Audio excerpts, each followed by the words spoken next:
The views and opinions expressed on this program are those of the participants and do not reflect the views of BronxNet or the program underwriters.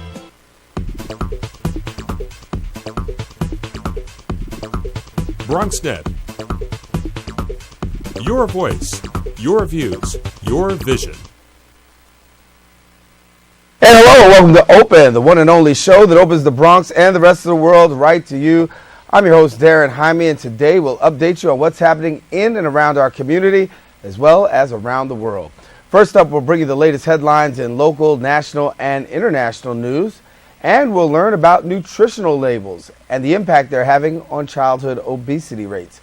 A little later on in our show, we'll be joined by our political analyst as he joins us to discuss all the latest in the world of politics and in our community as well as across the globe. And then we'll find out how a number of organizations are coming together to make our borough a better place. And finally, we'll hear about a cultural crossroads promoting preservation and uniqueness through dance and music. So stay tuned because all this and much more is heading your way, because right now we're officially open.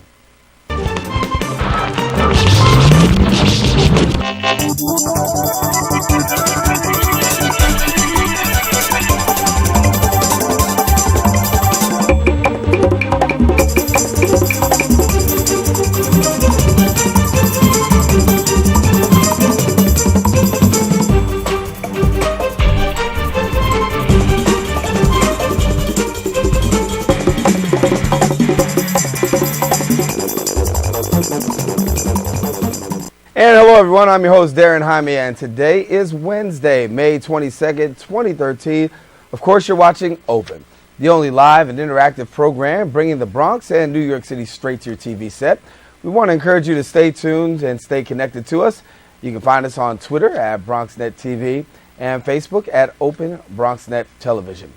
Well, leading things off with national news, the recovery effort continues today in Moore, Oklahoma.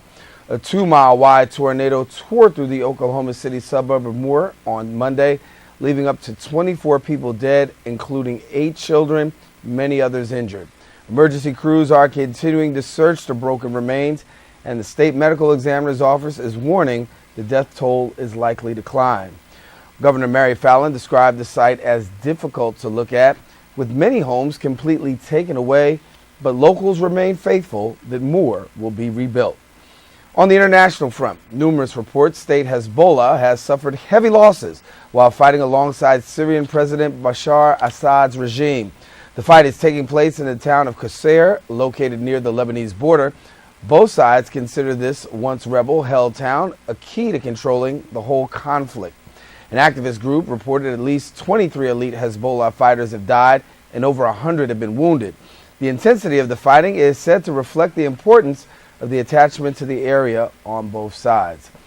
In New York City, back on the home front after much speculation, former Representative Anthony Weiner has announced his entry into the race for New York City mayor. The announcement was through a 2-minute campaign commercial that appeared on YouTube Tuesday around midnight. While Weiner recognizes that he has made some mistakes in the past, he is urging New Yorkers that he loves his city and has fought his entire life for the middle class, and if elected, quote, he will continue to do so. In the Bronx, the New York Post has released an article this week exposing tours given in the borough, promising visitors a ride through a real New York City ghetto. Now, this $45 tour that is no longer offered, including stops at housing projects, Pickpocket Park, and Food Pantry Lanes. Bronx Borough President Ruben Diaz Jr. and City Council member Melissa Mark Viverito co-authored a letter to the company expressing their outrage on the false perception of the borough that these tours offered. Now, in a statement released by the Office of the Borough President, he said, quote, that while he is happy the tours have been stopped, he would like a formal apology from the Real Bronx Tourist Company to the 1.4 million residents of this borough. We'll continue to give you more information on that story and others. Those are the headlines. We do have to take a quick break, but when we return, we're going to find out about food labels and childhood obesity rates and how the two go hand in hand.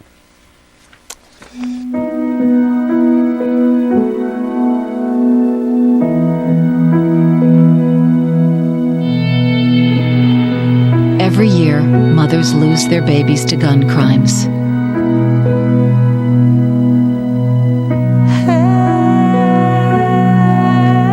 You'll always be your mother's baby. So before you commit a gun crime, think about who you'll leave behind. Gun crimes hit home.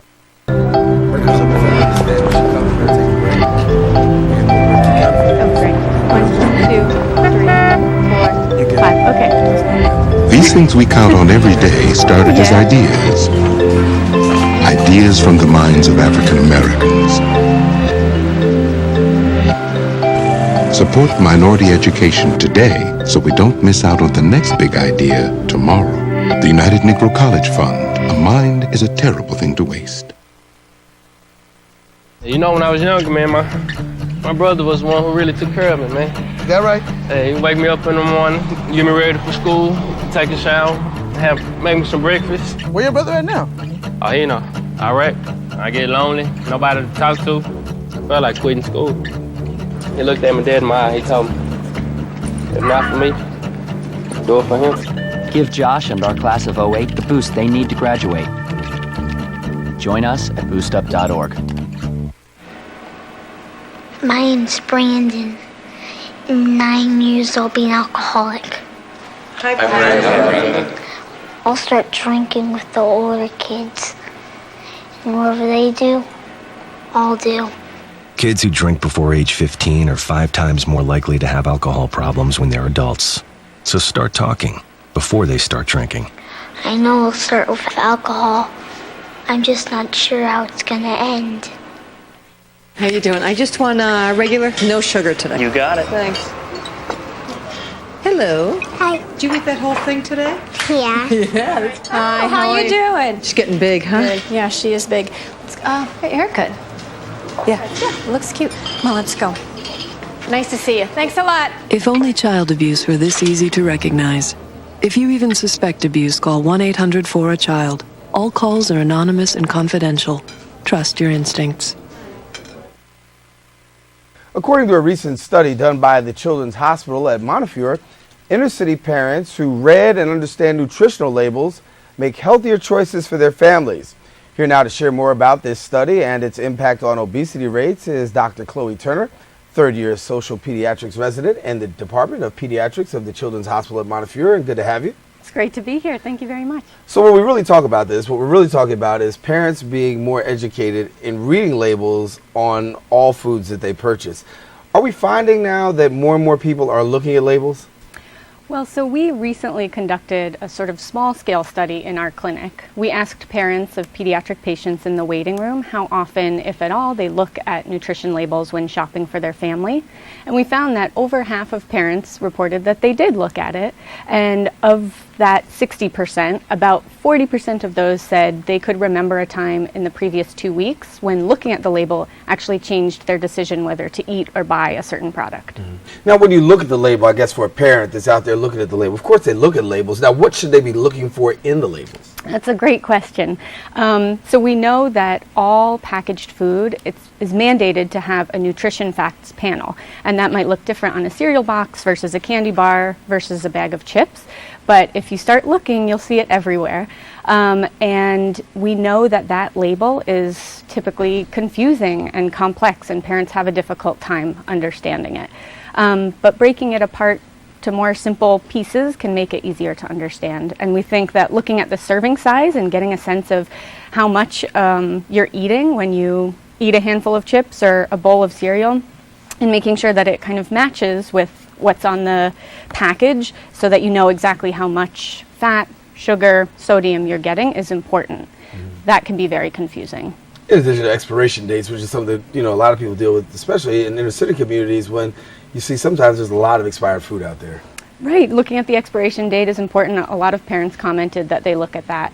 The ingredients list is also something that people pay attention to, and it's especially important if there are dietary restrictions or children who have allergies to peanuts, for example.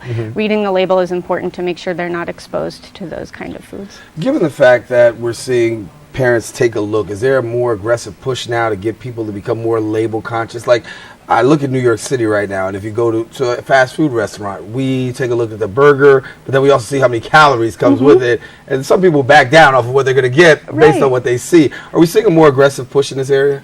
That's a great question. There's actually a lot of research and emphasis on more of a policy level to look at nutrition labels and sort of reforming that label. Because like I said, we know it's complex. We know there's a lot of information that most people don't understand or aren't sure how to interpret. So there are people researching into what might make a better label, what might make it more simplified, more easy for people to use and understand. There's some push to have more label information being on the front and making it more simplified and easy to read, and we think that might make it a better environment in the grocery store for people to be able to pick out more nutritious food for their children. So there was a study that was done. Give us a little bit more research into, well, I should say research. Give us a little bit more about the research and the study and how it landed in Washington, D.C., correct? That's correct. It was presented at a pediatric research meeting down there. And so basically after these numbers are unveiled, was there any surprises coming out of this? We were surprised by how many people said they were actually looking at it. And we were interested to find that another piece of the study was looking at their understanding of basic things like finding the calories, looking at the amount of sugar, identifying the sodium content. And when we tested parents' understanding using a traditional back-of-the-box nutrition facts label versus one that's more simplified and on the front, across the board, they showed better understanding of using the more simplified front of package label, which we think has implications in terms of label reform and in terms of educating parents on reading labels and paying attention to this. Well, after the survey was done, there was this educational information given to parents to basically give them a little bit more information. What was the takeaway, or what did parents take away to be able to help them with this particular issue? Yeah, we gave them brief handouts that had an example of a nutrition label and went through basically looking at the serving size, paying attention to that. For example, with some of those big drinks, there might be 3 servings in the can, and if your teenager drinks the whole thing, they're actually getting 3 times as much sugar as what it says on the label. So being aware of that is important, and especially for young children, looking at the sugar content. Sugar, we know, can cause problems with their teeth, can lead to more unhealthy weight down the road, and we know that with this obesity epidemic, children being overweight can lead to other problems, including diabetes, hypertension, many other things. And so getting those healthy habits started early is really important. So if a parent's watching right now, walk us through this. I'm walking into the store, I see some items that are on the shelf, and now I look at the shelf. What should I be doing as I go to that shelf? Great question. So first of all, I want to say that it's always better to choose healthy, fresh fruits and vegetables and encourage your children to eat a variety of nutritious foods so they're getting plenty of different nutrients. So choosing those apples and bananas and salad and all of that kind of food is very important. That being said, in the inner city, a lot of what's available is packaged food. So it's easy, for example, if you're buying cereal, to take a look at the back of the box and look at the sugar and look at the amount of sugar in one versus another. The sugary cereal might be more delicious, but it's definitely not as healthy. And so paying attention to sugar content, I think, is one simple way to use that label and start that today. So where do you go from here after having this information disseminated and stuff? What's the plan of action? So we have actually a health educator, we have a nutritionist in our clinic, and they both work with the majority of our families and patients in educating them about healthy habits overall, getting plenty of physical activity, choosing healthy meals, healthy snacks for their children, drinking water instead of soda, but also they educate our families about looking at nutrition labels and how that can help them start off these healthy habits for their children. And when you talk about this, much as this is like common, and some people would consider this very basic, but yet and still when you talk to families, you find out that there are a lot of people who really don't even have a grasp on the basics. Is that true? Yeah, that's true. I mean, and we know that, like I said, it's very confusing. The the food environment in the store, if you think about all the colors and all the advertising and all the choices that you have to make, and you're thinking about price, and you're thinking about how filling the food will be for your family, and reading a label kind of comes at the very bottom of that list for many families. So when you want to get some more information about reading labels and understanding labels, if a parent is out there to watch it right now and they're saying, listen, I want to make some healthier choices, are there some places that they can go to find out exactly what's healthy and what's not? There's a lot of great information out there. I think the best thing would be to talk to your doctor and ask your child's pediatrician to give you a little more information about nutrition recommendations for your child, because children at different developmental ages and growth stages have different nutritional needs. So that's a great place to start. I think also there are a number of resources online, kidshealth.org, healthychildren.org. Those both have English and Spanish information and lots of pictures for kids and teens and parents to get more information. You talk about parents getting more information. What about kids? Are we finding that kids are, looking at labels? I mean, some people would think, kids are not the ones, but I've seen some who take a look. Yeah, that's great. They should. And hopefully parents can encourage their children, especially teenagers, to take a look as well, since they're the ones making more decisions about what they eat after school, for example. The younger kids, it's generally their caregivers who are making those decisions for them. But you're right. I think there's more of a push in school to have different nutrition education for children, and we think that's excellent. And so Montefiore does have the ability to help out in this area. Let's share a little bit about the services provided at Montefiore, so that way somebody's watching might be able to take part. Yeah, well, we have clinics all over the Bronx, and there are doctors available, who want to talk about this, and we have health educators, nutritionists. We have health fairs that are ongoing at various locations, and ask your doctor, find out more. All right, well, Dr. Chloe Turner, thank you so much for coming and sharing with us, and hopefully people got the information, and parents will be a little bit more vigilant when they go and they look at these labels. Yeah, thank you very much. It was a pleasure to be here. All right, Dr. Chloe Turner, you stay right here. Well, we got to take a quick break, but when we return, we'll hear about a collaborative effort designed to strengthen the Bronx. We're going to explain when we return in a sec.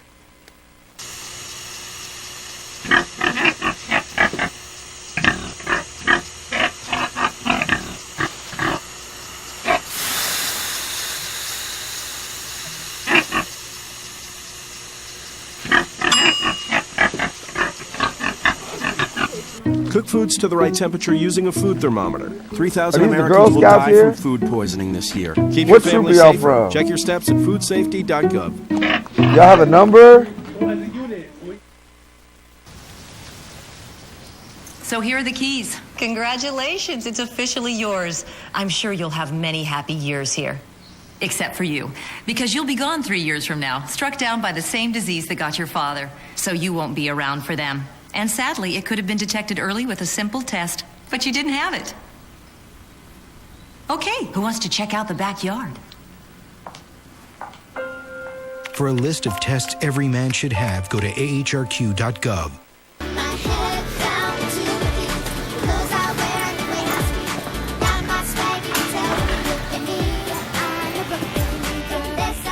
I love being in classrooms like this one and learning new things.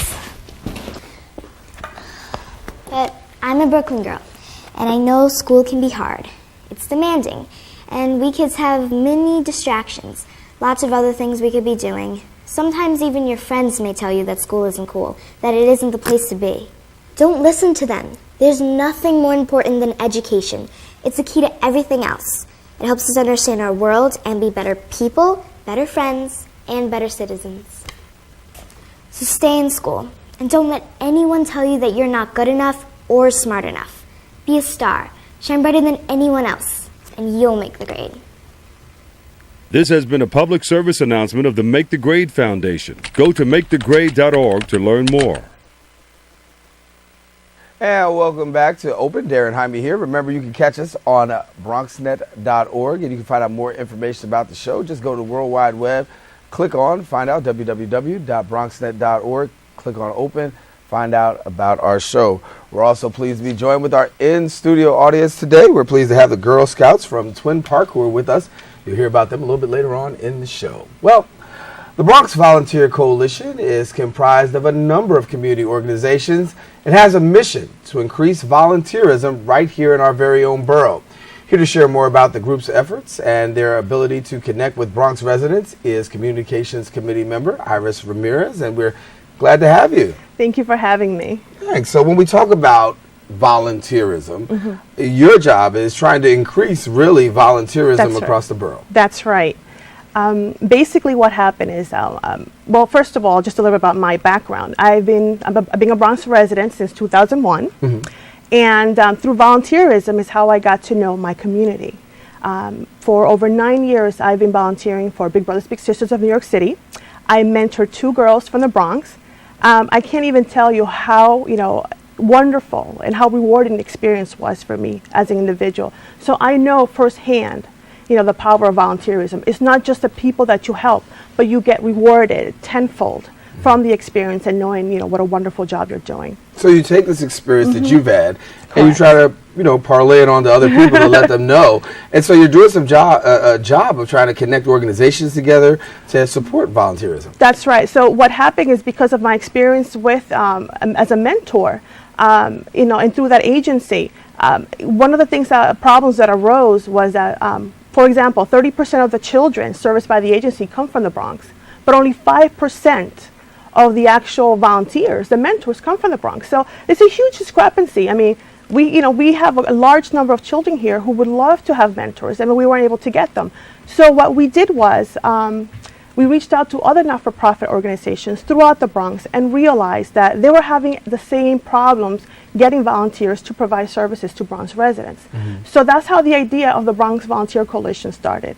Is there any real reason as to why we're not seeing these, or we're seeing these decreasing numbers in volunteerism? It's interesting because we don't really know. I mean, the borough is very diverse, there's no real, I can't really pinpoint, the real reason. I don't know if studies have been done, but the facts remain is that throughout the city, the Bronx, the borough of the Bronx, it's where people volunteer the least, which is very unfortunate. So one of our missions is to obviously increase volunteerism and to be able to connect. The Bronx Volunteer Coalition, we want to become a platform in which not-for-profit organizations that have volunteer opportunities in the Bronx can connect with Bronx residents who want to volunteer in their neighborhoods. There is no clearinghouse, where all this information, has been gathered. Right. So we're trying to fill a gap that is missing right now, and so that it'll be mutually beneficial, not just for the organizations but the individuals, because volunteerism is a wonderful experience.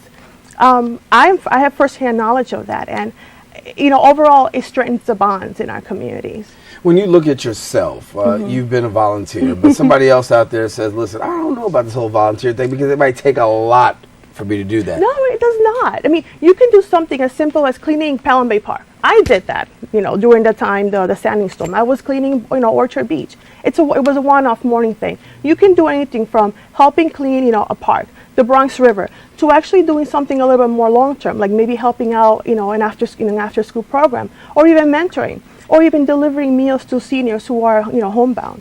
There is no, you can do what you want, what interests you. The opportunities are there. There's a diverse, ways that you can do that, and it does not take a lot of time or commitment to do so. When you talk about the Bronx and its level of volunteerism being the lowest amongst the city, no real reason as to why? It varies in terms of, I can't, speak for why exactly. I don't know if any actual studies have been done. It's just that the numbers tend to be there, and the experiences of many of our organizations speak for themselves. They're unable to get the volunteers they need to provide the services. It could be because, areas in the South Bronx, require a lot of services more than other areas, but it doesn't matter, because we are all Bronxites, Well, we should all help, our neighbors. True. Now, I'm going to ask a question for Miss Mary, who's watching on television, and she says, now, listen, I want to volunteer. Yes. What do I do? Where do I go? I just have a willing heart. What do I do? You can go to our website, bxvc.org, and find volunteer opportunities there. And then you can find it. There you see the we'll see the Bronx Volunteer Coalition. The website is right there in front of you. Be sure to take a look and go through it to see.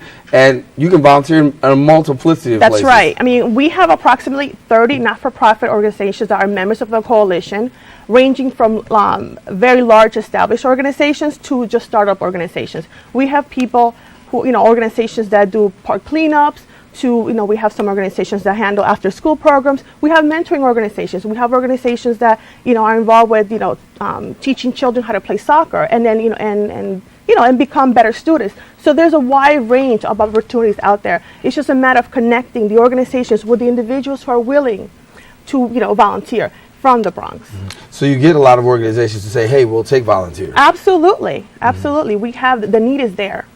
And I'm one of the things that I do is when I'm out there doing outreach is that people come to me and ask me, how do I volunteer? I would like to volunteer, but I don't know how. I don't know where. Where do I start? We're hoping that this platform is going to solve that issue. It's going to connect individuals with organizations and the volunteering opportunities. And like I said, I love volunteering. I've been doing it for at least over 9 years, and even longer if you count my college years.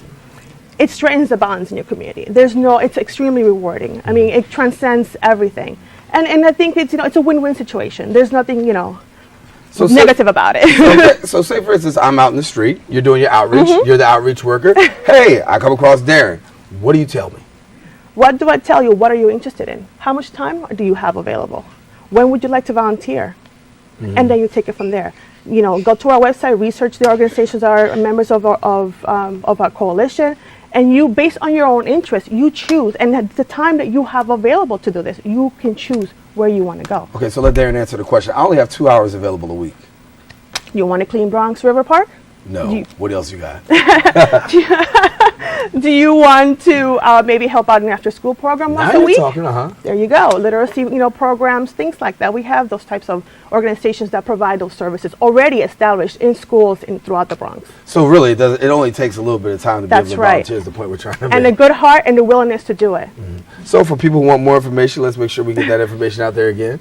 It's bxvc.org. Okay, bxvc.org. You're seeing the website information in front of you, and there you can become a part. You can find out how you can be a volunteer. You can sign up, or you can find out what kind of organizations are there that you can pretty much lend your hat to. And give us a few of those member organizations that you have. Catholic Charities of New York, Learning Leaders, Jumpstart, Big Brothers Big Sisters of New York City, South Bronx United, Bronx River Alliance. So I just gave you a sampling of some of our member organizations. Well, that's good. And so there's a lot of places that people could choose from. Absolutely. Well, Iris, thank you for coming by and sharing with us. Thank you for having me. All right, stay here. We've got to take a quick break because we're done with Iris, but we're not done with the show yet. Coming up in just a few minutes, we're going to get the world of politics. But first, 4 mayoral candidates met to discuss the Hudson River access for Riverdale and their stand on other environmental topics. Our BronxNet correspondent, Arlene Makoko, was there, and she brings us the story. Democrat Sal Albanese, making his third bid to become mayor of New York City, was the first to address a panel of green leaders in the Riverdale community. Born in Italy before moving to Park Slope, Brooklyn, Albanese is no stranger to city government. Serving as the city councilman for Brooklyn for 14 years, he was also a public school teacher. I'm running for mayor because I want to provide the same opportunity for future generations of New Yorkers, and I think the political class is letting them slip away.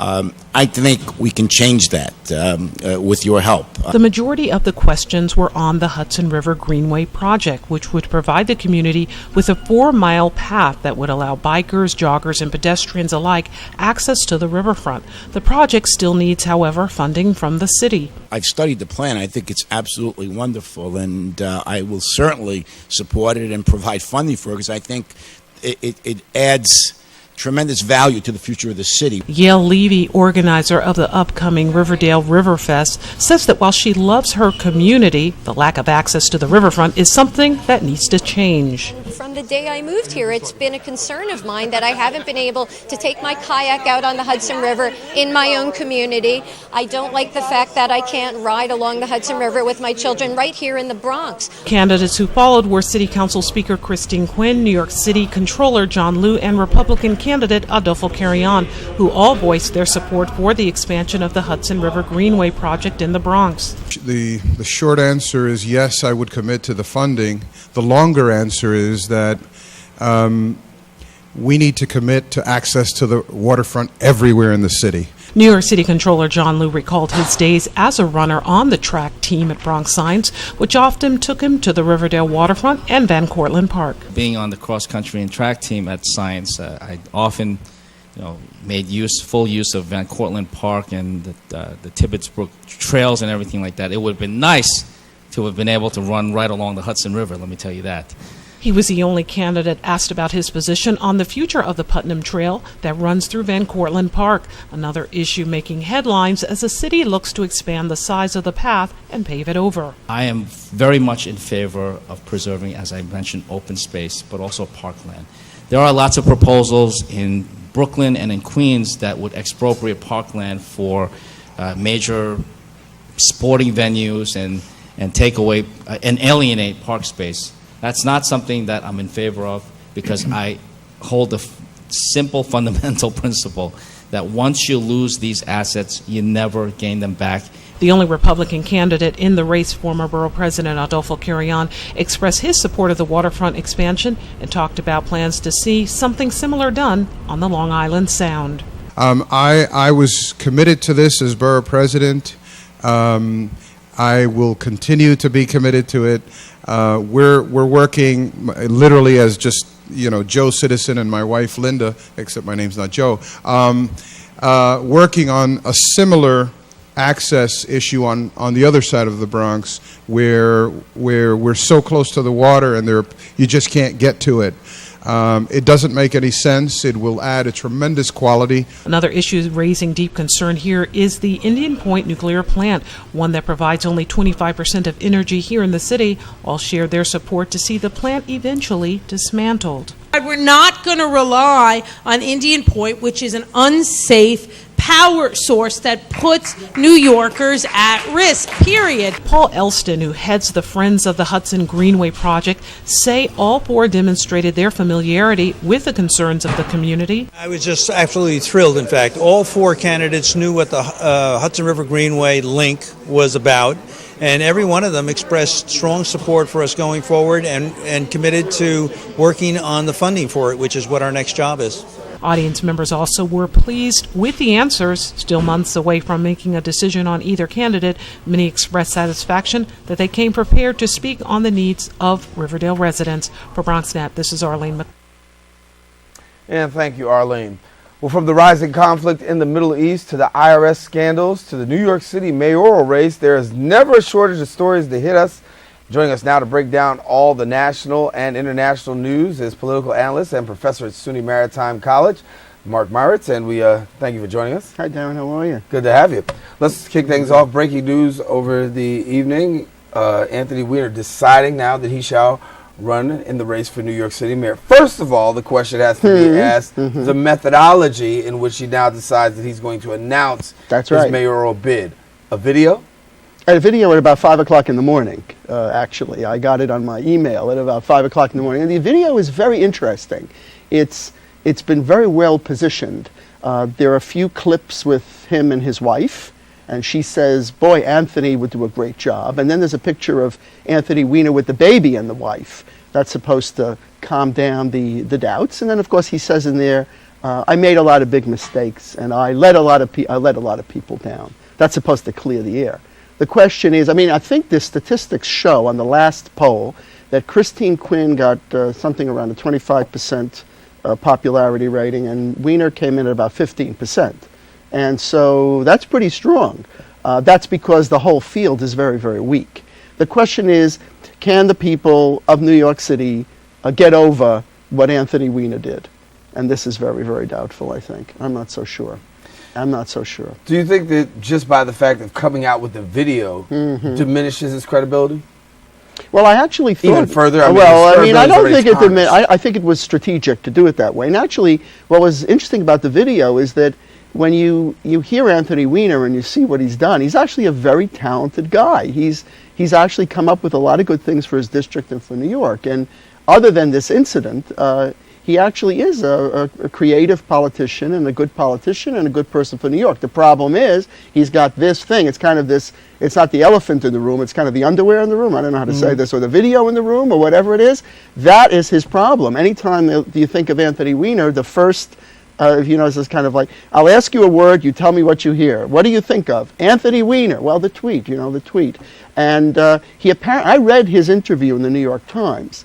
And the thing that I thought was very illuminating, or not illuminating about it, is that I learned very little about him as a person. As a politician, he is, he's very interested in getting higher office, in gaining power, and maybe doing good things. But as an individual, I didn't learn a lot about him. What makes him tick? What precipitated this incident? What's really going on with him? I don't think that's assuaged or calmed down by putting a clip with the wife. That's the reason for the video. Because otherwise, how does the wife... The overriding question is this, though. Here you have someone who's come and released a video amidst, we understand the scandal. You've released this video with the hope that it will smooth things a little bit. Exactly. But the bottom line is, sooner or later, you're going to have to face us, the cameras, the media. Sooner or later, you're going to have to come out. That's right. Why not do it from the inception and deal with it and get over it? Right. It's all about control. And I think that I agree with you.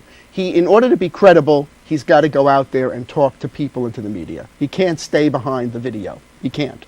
But strategically, they decided that they needed to do this in a way that they could control it. And they can control it by letting it out with the video. But I do absolutely 100% agree with you. If he's going to be credible, he's got to come out and answer questions. For example, in the interview, and I think subsequently, it turns out that there are other women out there that he sent tweets to. So if that's true, if that's just the tip of the iceberg, so to speak, and there are more things out there, that's the end of it. And the other thing to mention is he has a large amount of money in his campaign chest that legally he must spend by a date certain or he loses that money. So it's a lot about spending the money. We were talking about this before the show aired, and he's got to spend it. So either he spends it now and uses it to heighten his popularity, maybe smooth it over a little bit, and maybe if he doesn't get to the mayoral thing, maybe he gets to something on the next time round. But the key for him is he's got to clear the air on this issue, or he cannot go forward to the next step.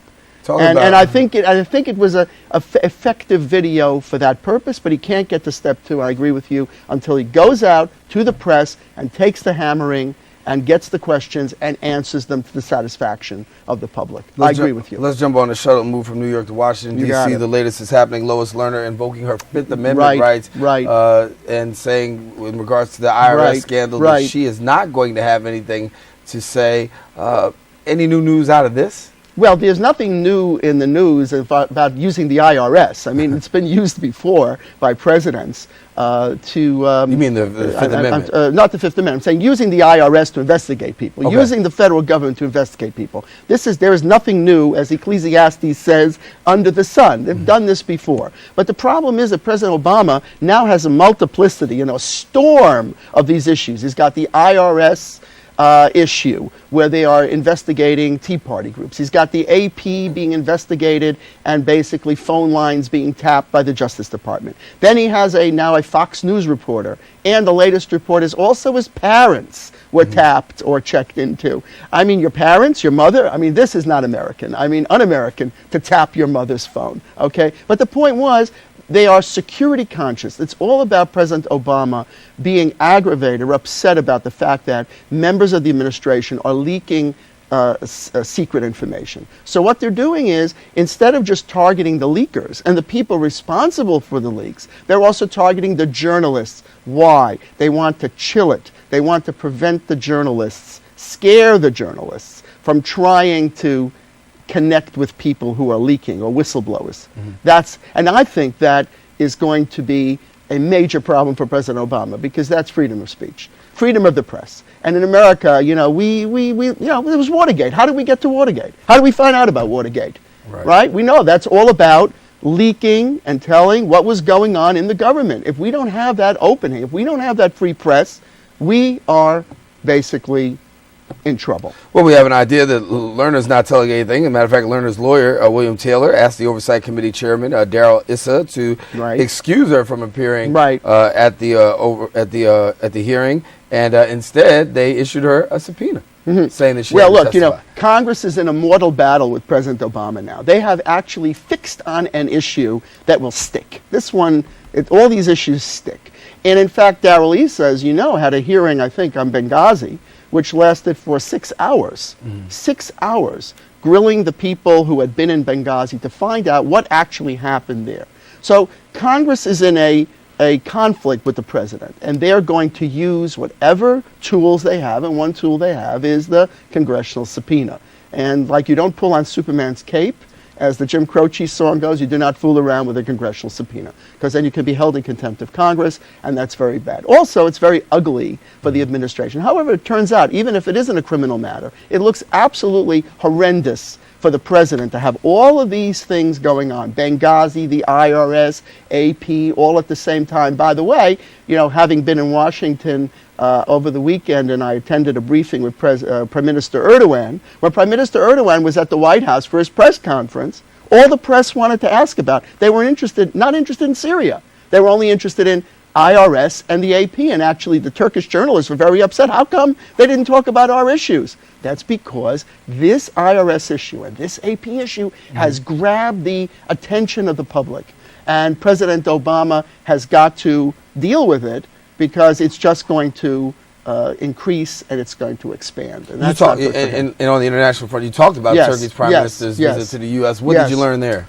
Well, I mean, Turkey came to the Turkish prime minister came here to talk to President Obama about doing something about Syria. The situation in Syria is as bad as it can get. Actually, recently now, Iranian troops and Hezbollah fighters are actually on the ground in Syria fighting with the troops of the regime of Assad against the rebel fighters. I mean, they cannot get any worse than this. Iranian troops and Hezbollah fighters on the ground fighting in this war, a disastrous situation. Plus, Russia has been sending missiles to the Syrian regime. How bad can this get? It is getting worse and worse day by day, and it doesn't seem to be any end game. Now, the United States has planned a conference at which Iran and Russia will be participants to talk about this issue. Whether it proves a solution or not, I don't know, but Turkey is in a very, very bad position. Most recently, I think it was last week or so, there was a car bombing, an attack in a city called Reyhanli, which is on the border between Turkey and Syria, and many, many people died. This is believed to be the work of the Syrian intelligence forces. So the war it's ratcheting up, getting worse and worse, and nothing's happening. There's a lot of discussion in Capitol Hill about sending aid to the rebels, maybe putting in a no-fly zone. Senator McCain wants to actually send military aid, but here's the problem. Are we going to have another Iraq, another Afghanistan, another disastrous commitment? This is not the administration of Barack Obama. Barack Obama is basically retrenching. He's trying to solidify the domestic home front. Which is the question that I was leading to. How much of this is actually going to have an effect politically, given the fact that he's in his last term in office as President of the United States? Most of America's concerns probably will be on the domestic front. And for party reasons, you would think that domestic issues are going to outweigh the international ones over the next 4 years. There's absolutely no question about it. Plus, we're going to have a midterm congressional election coming up. And the Democrats are going to try to take the House if they can. And it's going to be very difficult to do that. But you're absolutely right. The president, some people are already saying that President Obama is a lame duck president. That's what they're saying. As you say, he's in his second term. So the question Obama is facing is, what are the things that I can still accomplish before I go out of office? And curing the Syria problem is probably one that would be a quagmire that he could never solve. Now, one thing I think he's going to try to deal with is the Palestinian-Israeli issue. That one, I think, he sent Secretary Kerry there 4, 5, 6, 7 times already. He's going to try on that one. But on Syria, the issue there is to calm it down. And the only way to calm it down is for the U.S. to work with Russia. The Turks are very, very aggravated about this. But the fact, it's real politics. It's real life. Russia wants a foothold in Syria. It actually has a port in Tartus where it brings its ships. It is not going to let go of that. It is supporting Assad. Turkey is against Assad. The U.S. is trying to help to maneuver the situation. Disastrous. If Iran is going to be involved in this, this is a potential conflagration, and Israel has been fighting, has been shelling and attacking some areas in Syria, as you know, in the last few weeks. So you have the potential for another major Middle East war. The United States I don't think Barack Obama wants a major Middle East war in his administration, and he doesn't want an Iranian nuclear weapon during his administration. So his policy is calm it down, bring it to some sort of an understanding, and solve those problems of the deficit, the jobs, the economy, so that the Democrats have a shot, as you say, at getting the midterm elections and also for the presidency next time around. Otherwise, if he doesn't do that, he's cooked. That's it. Exactly. All right, political analyst Mark Myers, thank you for joining us. My pleasure. If you want to find out more about Mark and his political analysis, you can stay tuned to Perspectives with yours truly, where he will have an in-depth breakdown of all the local and national headlines in a more in-depth fashion. All right, we got to take a quick break, but when we return, we'll find out about a cultural experience you don't want to miss. What exactly is it? Well, we'll explain when you return.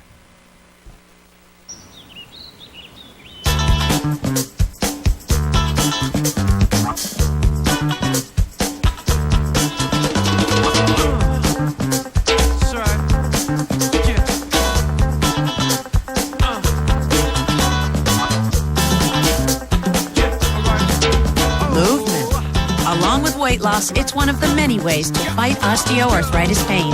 For more information on managing pain, go to fightarthritispain.org.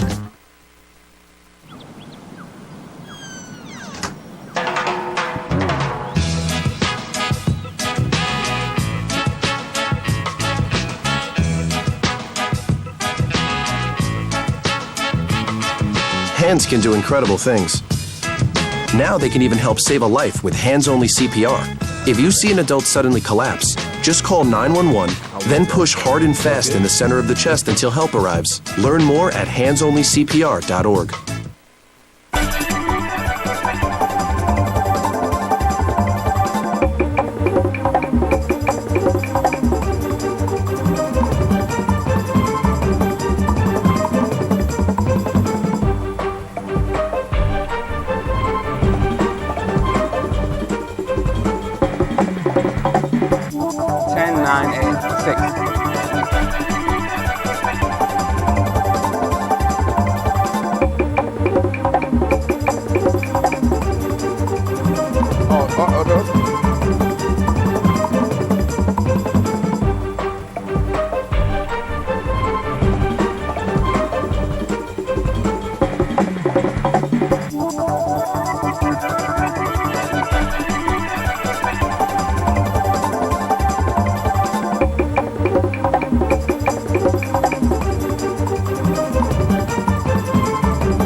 Well, we're giving you news and information here on Open, and we want to let you know on Thursday, May 23rd from 5:30 to 7:30 p.m., the Bronx Borough President, Ruben Diaz Jr., in coordination with the New York City Department of Youth and Community Development, is presenting a GED symposium. It's taking place at the Bronx Museum of the Arts, 1040 Grand Concourse on the lower level. If you want to find out more information about GED and the GED Symposium, we encourage you, come on out Thursday, May 23rd, 5:30 to 7:30 at the Bronx Museum of the Arts, and you can find out more information. We'll give you this once more before the show ends today.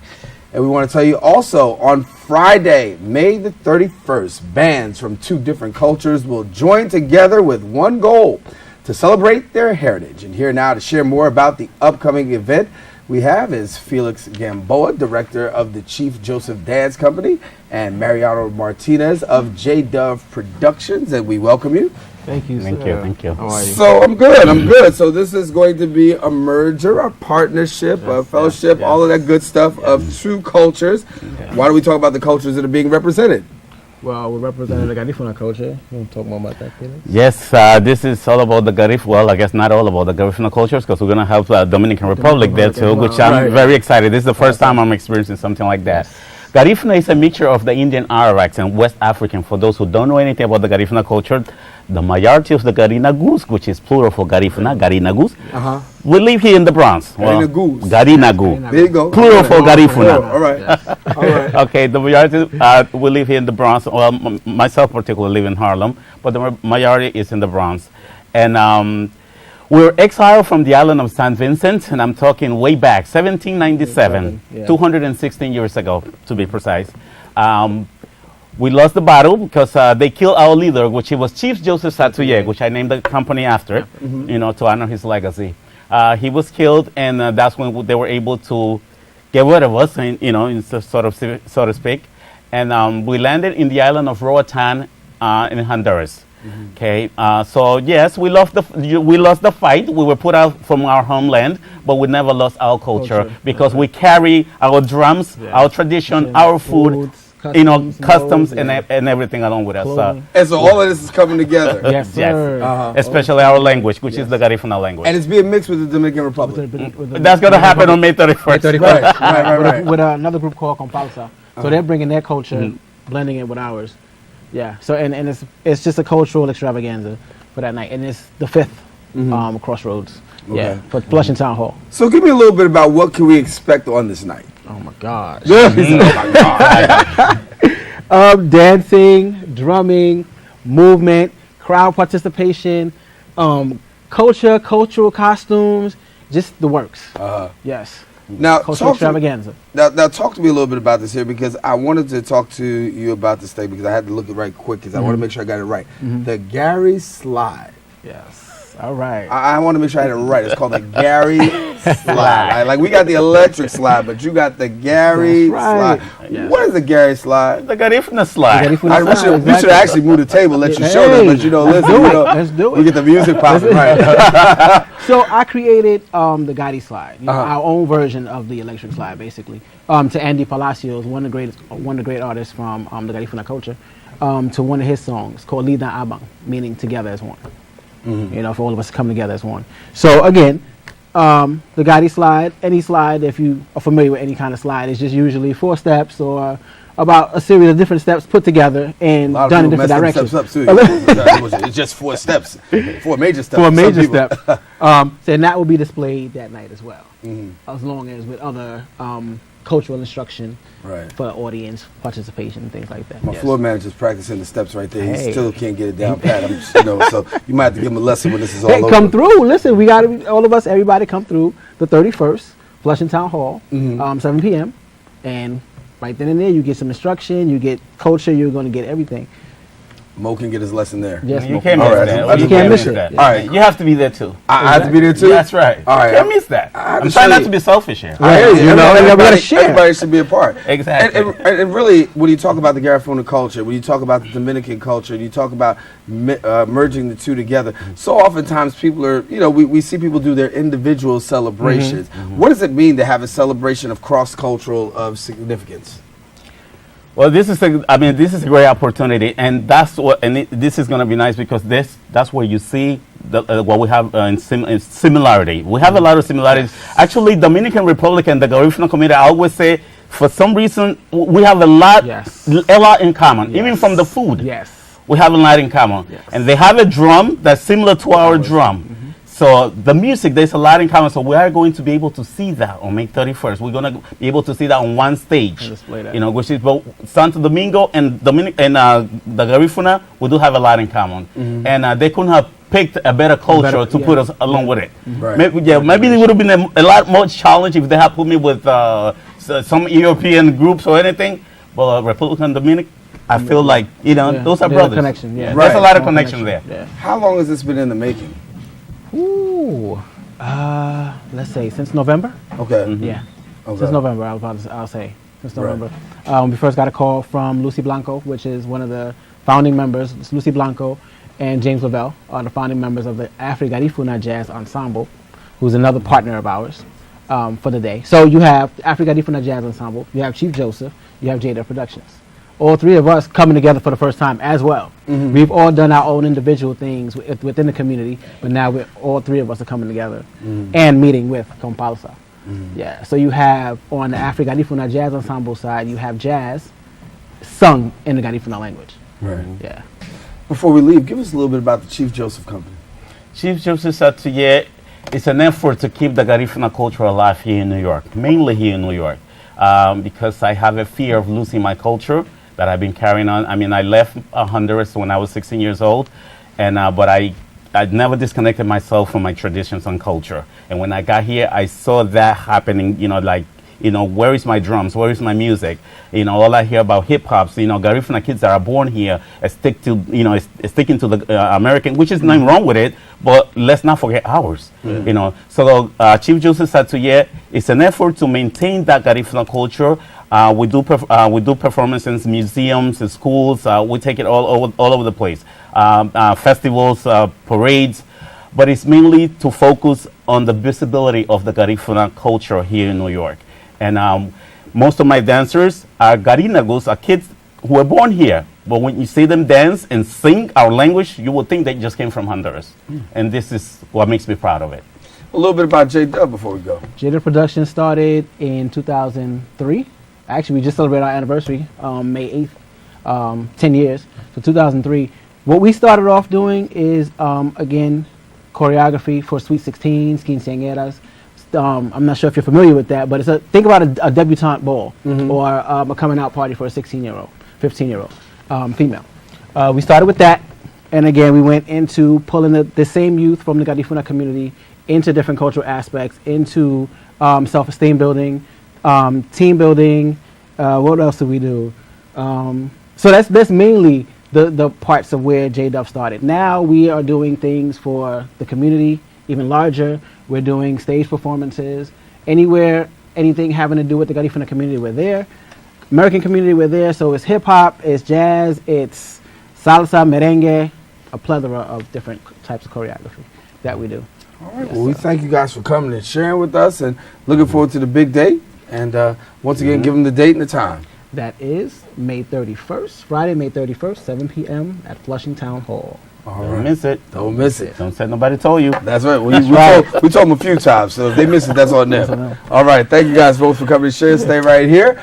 We want to tell you that, unfortunately, that about wraps it up for this edition of Open. Definitely been a pleasure coming to your homes. But before we go, once again give you the information about this GED Symposium. It's taking place this Thursday, May the 23rd, and it's taking place at the Bronx Museum of the Arts. We encourage you to go on out there and check it out. 1040 Grand Concourse on the lower level. You can call 718-590-3998. It is sponsored by Bronx Borough President Ruben Diaz Jr. and the New York City Department of Youth and Community Development. Find out more about this GED Symposium. Of course, we want to thank all of our guests for joining us on this episode, you, the viewer, for tuning in. Now, if you missed any part of today's show, guess what? Just hang on. Just wait a little while, like till 10 p.m. 10 p.m. on Cablevision Channel 67. Verizon Files, that would be channel 33. You can watch the re-episode of Open, or you can catch us on the World Wide Web, www.bronxnet.org. We encourage you to have a great week. Don't forget to keep your heart, your mind, and most of all, this channel wide open. Darren Jaime saying take care and God bless. Take care.